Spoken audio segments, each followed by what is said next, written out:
بسم الله الرحمن الرحیم. نن زموږ د طریقة العصریه د اول حصے 165 نمبر سبق ته او الدرس الاربعون یعنی سلوختم نمبر درس ته.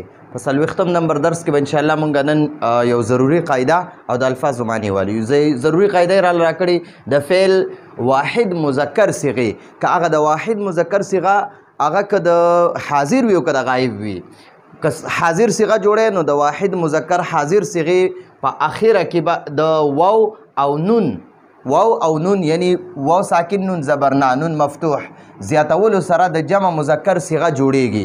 لکه یذهب ده دا د صيغه واحد مذکر غایب صيغه ده. دا د فعل مضارع واحد مذکر غایب صيغه ده.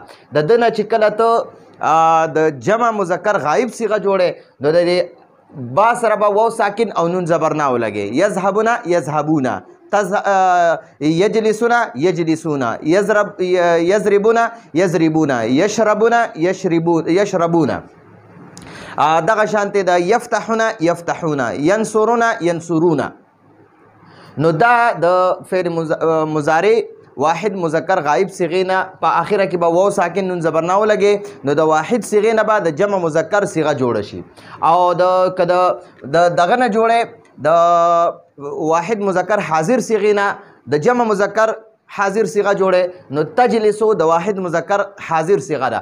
د دنه کتاسو کلم جمع مذکر صيغه جوړوي بس د دې سین سره واو ساکن او نون زبرنا ولګوا نو د تجلسون بشي. تجلسو معنی را تکینی او تجلسون معنی را تاسو ټول کینای. که مثلا دلته اوس ګورئ مونږ سره یذهبو ده د واحد مذکر غایب صيغه ده. یذهب معنی راغی یو سړی کینی د د سره چې کله د واو ساکن او نون زبرنا اضافه وکي نو د دې نه به د یذهبون به موږ سره جوړ شي یذهبون. ٹھیک شو جی. د یذهبون مونږه یذهبون جوړ کړه. دغه شانتی ری موږ سره یجلسو. یجلسو معنی راغی یو سړی کینی یجلسو. د سره واو ساکن او نون زبرنا جمع کا. واو ساکن نون زبرنا نون مفتوح واو ساکن او نون مفتوح جمع کا. نو د یجلسون یجلسون شو. یجلسون معنی راغه ټول سړی کینی. یجلسو معنی راغه یو سړی کینی. یجلسون معنی راغه ټول سړی کینی. اوس دغه شانتی دی یضربو. یضربو معنی راغه یو سړی وخل کوي د سره واو ساکن او نون زبرنا اضافه وکا نو دا بشي د یضربون به موږ سره شي یضربون. د یضربون معنی را هغه ټول سړی وخل کوي. ٹھیک شو جی.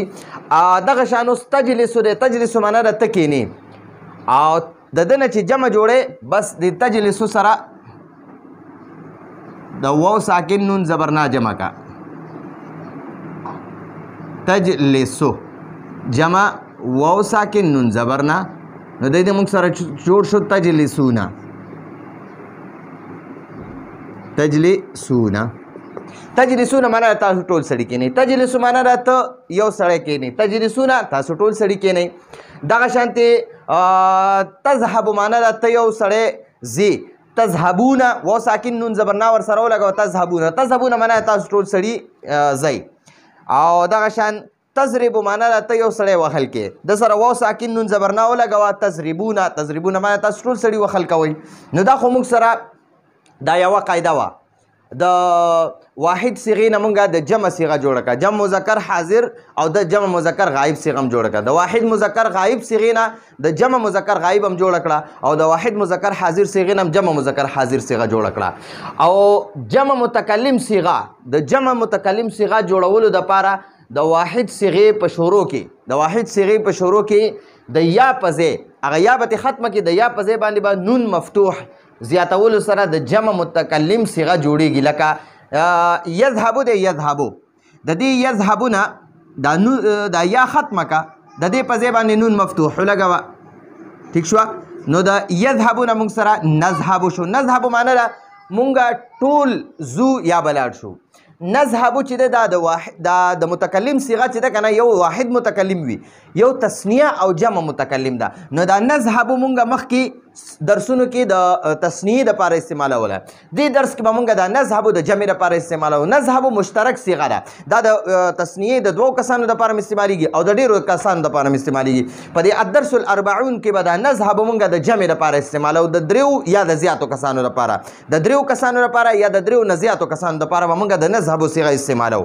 نو نذهب دا د اوس یجلسو دی، د دې یجلسو نه دا یا ختمه کا، دا نون ولګوه، نو نجلسو یې کا، نجلسو. نجلسو مونږ ټول سړي کینو یا ټولې ښځې کینو. دا مشترک ته د مذکر او مؤنث دواړو دپاره هم ده او د تثنیه او د جمع دپاره هم ده. نو دې درس کې به مونږ صرف د جمع دپاره استعمالو.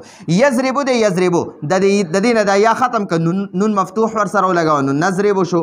نو نضربو معنی ده مونږ ټول سړي یا ټولې ښځې کینو. نو نضربو دا سړي به هم ځان لپاره استعمالوي او ښځې به هم ځان لپاره استعمالوي. خو په دې الدرس الاربعون کې به مونږ دا صرف د سړو دپاره استعمالو چې نضربو، نجلسو، نذهبو، دغه شان نفتحو، نور ننصرو، دا صيغې به مونږ انشاءالله د دغه لپاره استعمالو، د جمع دپاره او د مذکر دپاره به استعمالو، او همدا صيغې بیا د مؤنث دپاره هم استعمالیږي. خو په دې الدرس الاربعون 40 درس کې به مونږ د مذکرو دپاره استعمالو. نو دا خو مونږ سره د جمع متکلم صيغه هم جوړه شوه. د جمع متکلم صيغه مونږ د واحد مذکر غایب صيغې نه جوړو. ٹھیک شوه؟ اوس موږ سره معانی الکلمات یعنی د الفاظ معنی. یحبون دا د جمع د یحبون جوړه شوې ده. یحبو، یحب معنی راغی یو سړی محبت کوي. یحبون معنی را دې سره وګوره د یحب سره په اخره کې دا یحبون چې دی که نه دا د یحبو نه جوړ شوی دی. یحبو، یحبو دې سره واو ساکن او نون زبرنا جمع کړی دی، نو یحبون ته جوړ شوی دی. یحبون، یحبون معنی هغوی ټول محبت کوي، یعنی دا د مذکر د جمع مذکر صيغه ده او د غایبو دپاره ده. یحبون هغه ټول مذکر سړي محبت کوي. ینامون، نام ینامو معنی ده اوده کېدل، اوده کېدل. ینامون دا د ینامو نه جوړ شوی دی. ینامو، ینامو معنی ده هغه یو سړی اوده کېږي. ینامو، ینامو د ینامو سره چې کله واو ساکن او نون زبرنا جمع کړي نو ینامونه ته جوړیږي. واو ساکن نون زبرنا دی ورسره جمع کو نو د ینامونه ینامونه جوړ شو. ینامونه معنی هغه ټول سړي اوده کېږي، هغه ټول سړي اوده کېږي. نغتسلو، نغتسلو دلته به مونږ په دې درس کې د جمع لپاره استعمالو. دا د متکلم صيغه ده، خو دا د جمع د تثنیه او جمع دواړو لپاره استعمالیږي او د مذکر مؤنث دواړو لپاره استعمالیږي. نو نغتسلو معنی ده مونږ ټول غسل کوو. نغتسلو مونږ ټول غسل کوو. نلبسو مونږ به اچوو، یعنی مونږ ټول اچوو، دا کپړې وغیره اچول. نو لبسه یلبسو معنی ده اچول، کپړې اچول. ٹھیک شو؟ یا داسې بل یو سیز د کپړو په ځای باندې اچول. نو نلبسو معنی ده اچول، مونږ به اچوو. نلبسو مونږ ټول سړي یا ټولې ښځې اچوو به.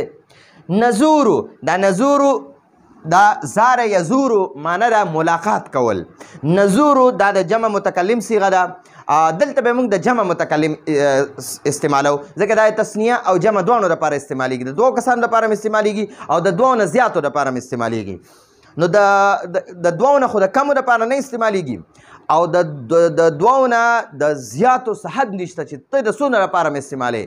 نو نزورو معنی ده مونږ ملاقات کوو هم هغوی سره، مونږ به هغوی سره ملاقات کوو. نزورو هم مونږ به هغوی سره ملاقات کوو. نزورو معنی ده مونږ ملاقات کوو، هم معنی ده هغوی سره.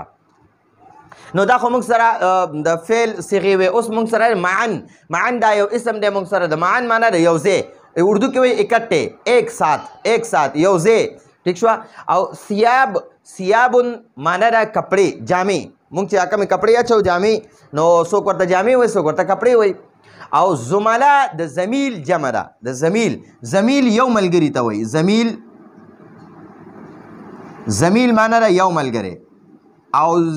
او زملا چې دی زمیلون یو ملګری، زملا ډېر ملګري، دوستان، دوستان ملګري، اردو کې ورته ساتي وایي، دوست هم ورته وایي. او موږ ورته په پښتو کې د دوست جمع او تثنیه دواړو لپاره موږ دوستان، ملګري، دوستان دا استعمالو. نو زملا د زمیل جمع ده، زمیل ملګري ته وایي. او زملا معنی ده ملګري، ډېر ملګري، دوستان ډیر دوستان ټیک شو جی.